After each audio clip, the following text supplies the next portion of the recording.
एक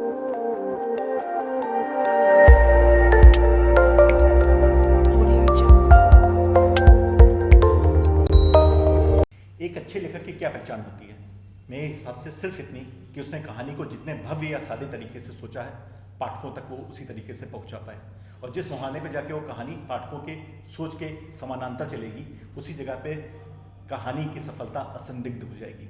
और एक अच्छी अभिनेत्री की पहचान, मुझे लगता है जिसने आनंद एल रॉय, श्याम बेनेगल, सूरज बड़जात्या के साथ काम किया है, उसको किसी अच्छी पहचान के खांचे में बांधना मुश्किल होगा। जी हाँ, मैं बात कर रहा हूँ स्वरा भास्कर और अविनाश दास जी की, जो आज हमारे शो में मेहमान है।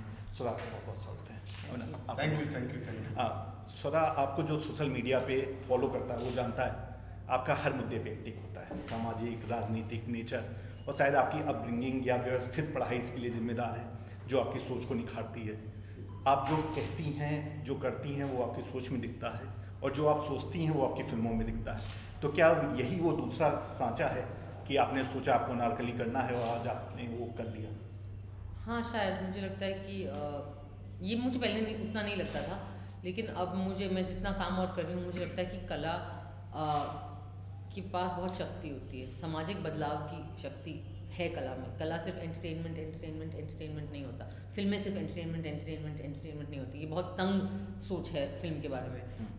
और इसलिए मैं ऐसे फिल्में करना चाहती हूँ जो कुछ कह रही हूँ, ताकि कम से कम ऑडियंस में 2 लोग तो कम से कम वो फिल्म देखने के बाद उनके मन में और कुछ नहीं तो एक नई सोच आए, एक कुछ थॉट आए, एक कुछ सवाल ही आ जाए।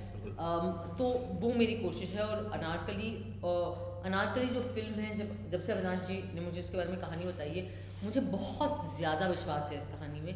मुझे एक महिला होने के नाते भी, और एक जागरूक इंसान होने के नाते, एक नागरिक होने के नाते, मुझे लगता है ये बहुत ज़रूरी फिल्म है, और इसलिए मैंने ये फिल्म करी। जैसे नीलबटे सन्नाटा में भी मुझे लगता था कि बहुत ज़रूरी और अच्छी मैसेज है, वो फिल्म देखनी चाहिए लोगों को।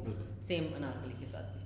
अविनाश जी, आपके पुराने इंटरव्यू से होकर गुजरा तो पता चला कि आपने यूट्यूब से इंस्पायर हुए हैं आप इस कहानी के लिए।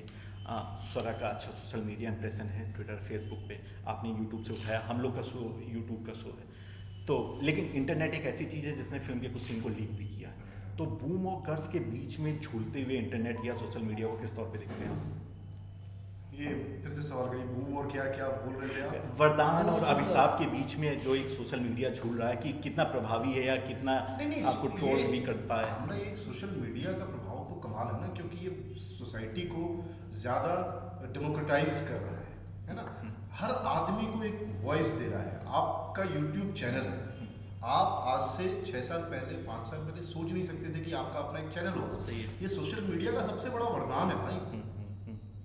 और सोशल मीडिया ने फिल्मों को बदला है, बॉलीवुड को बदला है। जब से ट्विटर, फेसबुक और यूट्यूब आया है, हर दर्शक रिव्यू दे सकता है। हर दर्शक ट्विटर पे, हर दर्शक रिव्यूअर है, स्टार देता है। अब प्रोड्यूसर्स छिप ही नहीं सकते अगर ऑडियंस हाँ, को, मतलब मैनेज कर रहे वो हैं। बहरे नहीं हो सकते। पहले जो होता था कि गलत दिखा दिया आपने, मतलब वो गलत टिकट्स खरीद के या बल्क टिकट्स खरीद लिए, हॉल एम्प्टी जा रहे हैं, लेकिन आपको तो वो दिखा रहे हैं कि नहीं, हिट है फिल्म। ये सारी चीज़ें अब नहीं कर सकते आप। अभी सब कुछ सबको पता है, लोग स्क्रीनशॉट लगा के दिखा देते हैं कि देखो हॉल फुल है या हॉल खाली है, और अपने रिव्यू देते हैं। तो बॉलीवुड अब थोड़ा और सेंसिटिव हो गया है दर्शकों के क्या चाहिए उसके प्रति, और इसलिए आपको दिखाई पड़ रहा है कि बॉलीवुड की फिल्में कितनी तेज़ी से बदल रही हैं, कंटेंट कितना स्ट्रांग हो गया है। मुझे असली में लगता है ये दर्शकों के रिव्यूज़ के डर से भी हमने स्क्रिप्टें अपनी थोड़ी ठीक करी थी।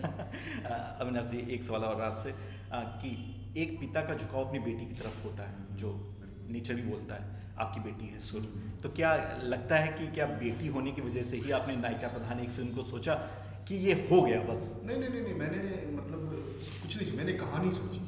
उस कहानी में एक स्त्री है, और स्त्री बहुत ताकतवर तरीके से अपनी बात रख रही है। ये मेरे दिमाग में इसलिए नहीं आई कि मेरी बेटी है ना। अगर मेरा बेटा भी होता तो ऐसा नहीं था कि मेरी फिल्म में एक मर्द की तरह से चीज़ें आती, है ना। वो आपका दिमागी एक अपब्रिंगिंग होती है, जिसमें आपको मतलब खांचे में चीज़ों को देखने की ज़रूरत नहीं महसूस होती। लोक गायिका पे बहुत दिन बाद कोई फिल्म नहीं, मुझे तो नहीं याद आ रहा है। तीसरी कसम की बात। तीसरी कसम में हाँ, थोड़ा सा एक हिस्सा था, लेकिन वो अलग, एकदम अलग ट्रीटमेंट था। जी।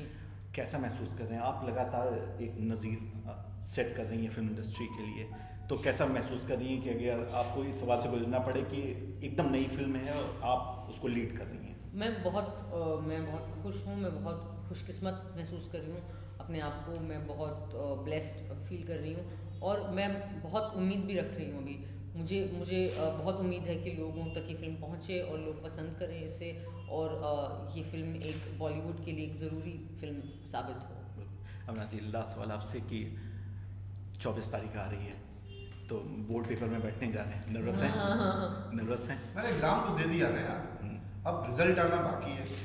तो मैं बचपन से इसकी परवाह कभी करता नहीं रहा, हर बार पास होता रहा, मतलब इस उम्मीद में कि पास होऊंगा कि नहीं होऊंगा, लेकिन मतलब मैं पास होता रहा, इस बार ही पास हो ही जाऊंगा यार। अरे ये कॉलेज में ऑलरेडी एडमिशन ले चुके हैं बोर्ड के हिसाब से कोई फर्क नहीं पड़ रहा है। फिल्म के म्यूज़िक, एक अगर लोक गायिका लीड कर रही है तो फिल्म का म्यूज़िक सबसे बड़ा पार्ट होता है जो डायरेक्टर या प्रोड्यूसर सोचते हैं। आपने फिल्म में कहानी के दौरान गुजरते हुए क्या जब कहानी सुनी थी तब आपको एहसास था कि म्यूज़िक इसी ओर मुड़ेगा या उसके बाद आपको और निखर के सामने आया? नहीं, मैं इतना समझ गई थी कि म्यूज़िक बहुत ज़रूरी है इस फिल्म में और मैं ये भी समझ गई थी और अविनाश जी की अपनी म्यूज़िक को लेकर समझ बहुत अच्छी है और मैं ये भी समझ गई थी कि इसके लिए ना वो टिपिकल बॉलीवुड के वो ढिंग चैक साउंड नहीं चाहिए, हमें कुछ नया करना चाहिए।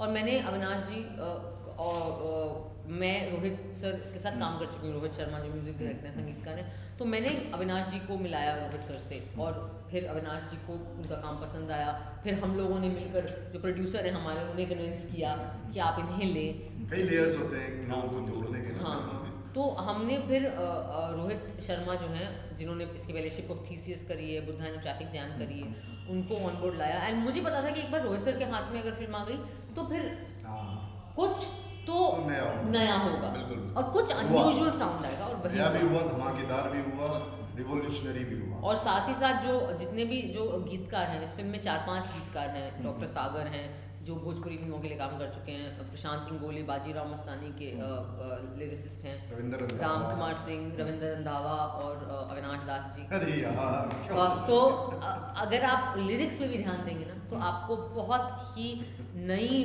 वोकैबुलरी, एक नया शब्दकोश, एक बहुत ही इंटरेस्टिंग शब्दकोश सुनाई पड़ेगा। सर यूट्यूब पे एक बहुत बड़ा युवा वर्ग है जो हम लोग को फॉलो करता है, तो हमारे कुछ भी दर्शकों के लिए कोई भी संदेश अगर जो देना? दोस्तों प्लीज़ 24 मार्च के दिन आप 2 घंटे दें अनारकली ऑफ आरा उर्फ स्वरा भास्कर उर्फ अविनाश दास आपका इंतज़ार कर रहे हैं हम लोग थिएटर में, आप ज़रूर देखें, अच्छी फिल्म है और मुझे पता है कि 24 मार्च को ऐसा कोई खास प्लान नहीं है आपका, तो क्यों नहीं आप आके हमारे साथ थोड़ा वक्त बिताते हैं, आपका वक्त और पैसा दोनों में से कुछ भी ज़ाया नहीं होगा। और अगर आप देखेंगे अनारकली ऑफ आरा तो अनारकली आपको इश्क वाला आदाब पेश करेंगी। सर आप लगातार लोगों को प्रभावित कर रही हैं, हम उम्मीद करते हैं आप आगे ऐसे प्रेरित भी करें, नई लड़कियां आपको देखें, सीखें और आगे बढ़ के आएँ। अविनाश आपको बहुत बहुत शुभकामनाएं। Thank you.